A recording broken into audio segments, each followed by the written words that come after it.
Hiya, good morning. It's Wednesday, the 4th of November 2015, and um, as you can see, I'm all natural today. This is my hair without any attachment or extensions, and I'm just giving it a break. Um, well, it's a beautiful day.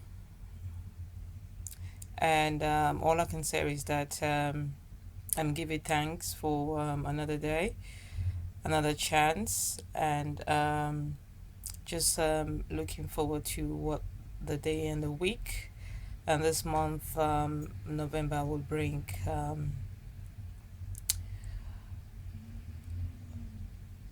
A lot of people,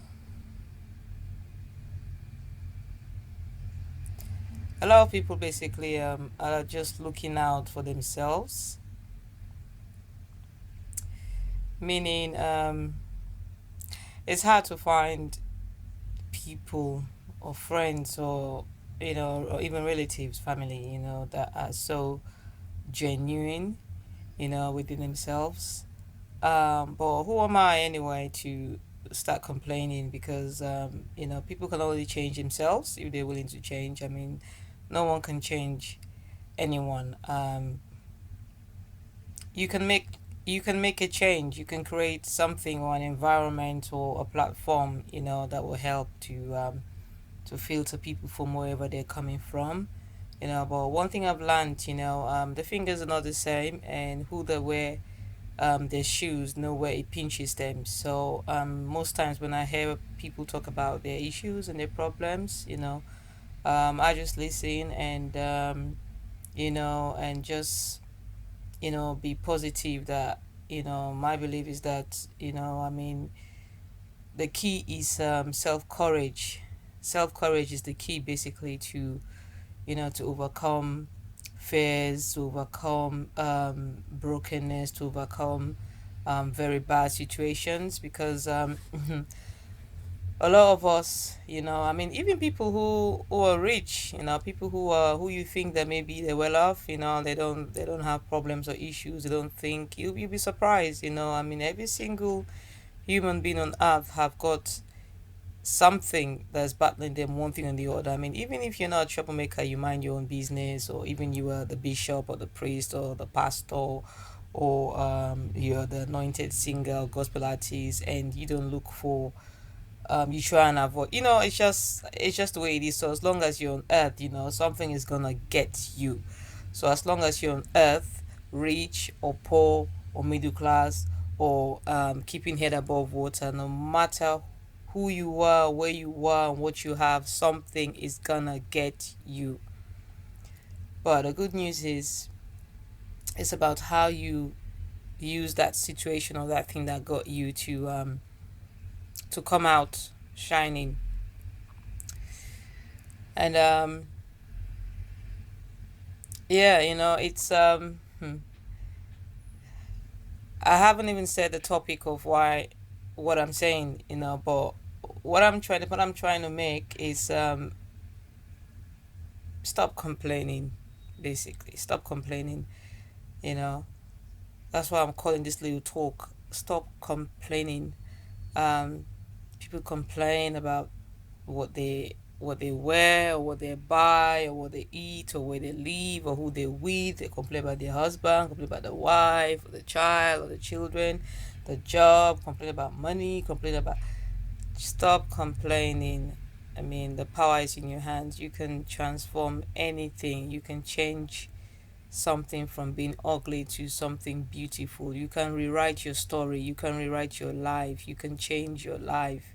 You know, I mean, it's in the only thing that stops people from staying where they are is pure ignorance. I mean, if you're ignorant, you haven't got a clue, then, that's your enemy, But no human being on earth is your enemy, because you are just as powerful as them anyway. I mean, we're little gods, if that comes to you as a surprise. We're little gods because the Almighty Creator created us all in his image, in his likeness. So his DNA is in us. So every one of us have got the power to create something greater and bigger beyond our imagination. So my folks, my friends, stop complaining. Just, I mean, whatever it would take, or how long it would take you to come out of whatever situation you are, just believe that you will come out. You will come out of it, and you will come out smiling. I had someone said, I can't remember who, but I remember someone said that the best revenge is success. Like, you basically bury your past, your pains, your trauma, your shame, or whatever it is. You bury them with a smile, basically. But your best revenge is success. Just becoming unstoppable. Whatever dreams, visions, talents, goals, plans, projects. Whatever you want to achieve. Just go for it. Don't be afraid.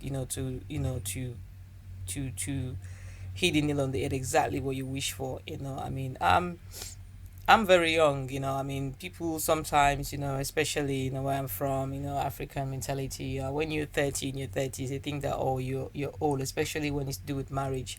But I basically love myself. I always say it. I love myself, and I love being in my own world. I don't really careless for what people think. As far as I'm concerned, this is me, it's my body. I haven't torn it around, I have not destroyed myself, I have not scattered myself all over the place. I've stayed loyal and true to myself and to my maker, and I am blessed, and I'm really, really happy.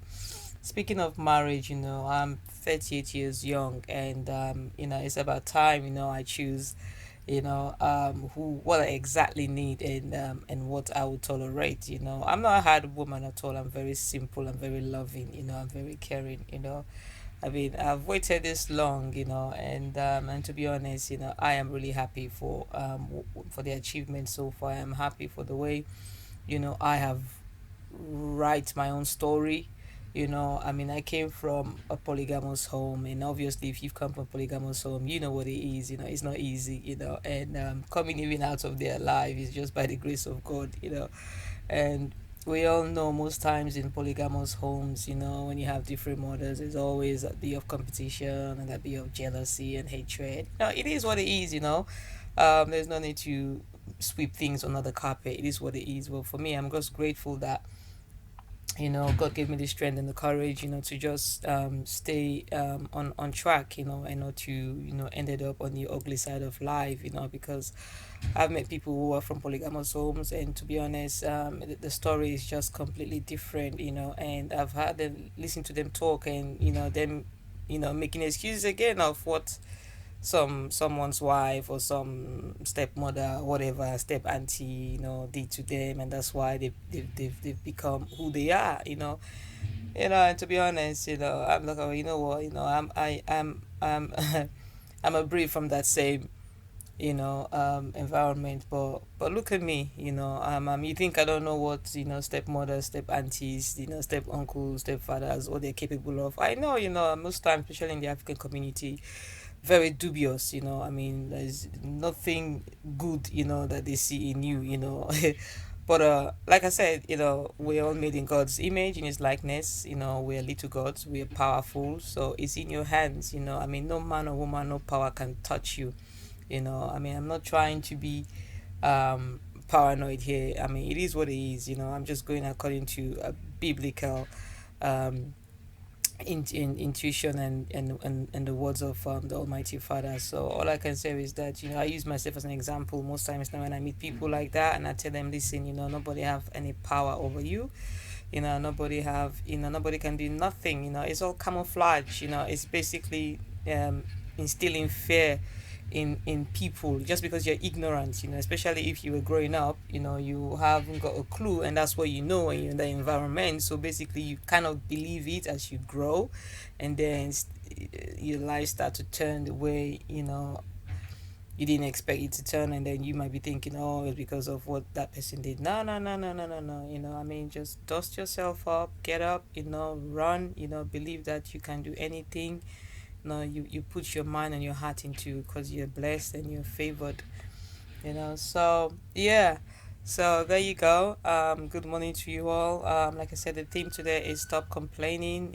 Look at me, I am an inspiration. And yeah, I mean, feel free to contact me. I've got a channel now on YouTube. As you can see, I'm unstoppable. I've got bigger projects, and I'm looking forward to life, so, and God is my provider and my backup. So with him all things are possible. So have a wonderful week and have a beautiful, beautiful day. Yeah, food for thought. All right, then stay blessed. It's your one and only Lady Anaya.